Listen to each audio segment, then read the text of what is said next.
દેશના વિકાસ અને સુશાસન માટે અત્યંત મહત્વપૂર્ણ એવી વસ્તી ગણતરી 2027 અંતર્ગત ખેડબ્રહ્મા ખાતે સૌપ્રથમ નાગરિક તરીકે સ્વગણના પ્રક્રિયા પૂર્ણ કરી ભારત સરકાર દ્વારા શરૂ કરાયેલ આ ડિજિટલ સુવિધા દ્વારા હવે દરેક નાગરિક ઘરે બેઠા સરળતાથી ઓનલાઈન પોતાની અને પરિવારની માહિતી નોંધાવી શકે છે।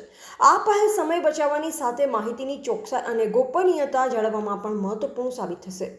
ખેડબ્રહ્મા નગરપાલિકા વિસ્તારના તમામ નાગરિકોને વિનંતી છે કે વસ્તી ગણતરી 2027 જેવી રાષ્ટ્રીય ઝુંબેશમાં સક્રિય સહભાગી બની સ્વગણના દ્વારા પોતાની વિગતો ઓનલાઈન નોંધાવો અને જવાબદાર નાગરિક તરીકે દેશના વિકાસમાં યોગદાન આપો।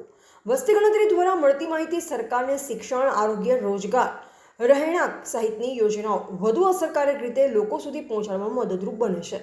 આવો સૌ સાથે મળી વિકસિત ભારતના નિર્માણમાં ભાગીદાર બનીએ। 17 મે થી 31 મે દરમિયાન આ સ્વગણના અભિયાનમાં જોડાઓ અને ઘરે બેઠા જ ઓનલાઈન માહિતી ભરો। રિપોર્ટર જયેશ ઠાકોર સાથે શૈલેષ પટેલ, જિલ્લા બ્યુરો ચીફ, સાબરકાંઠા। સમગ્ર ભારત દેશની અંદર વસ્તી ગણતરી શરૂ થઈ રહી છે।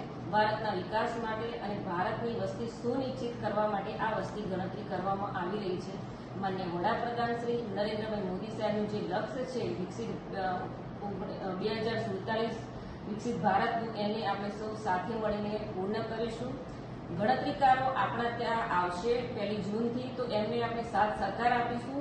એ જે પ્રશ્નો પૂછે એના આપણે સાચા અને સચોટ જવાબ આપીશું અને એની અંદર કોઈ પણ પ્રકારના ડોક્યુમેન્ટ આપણે આપવાના નથી।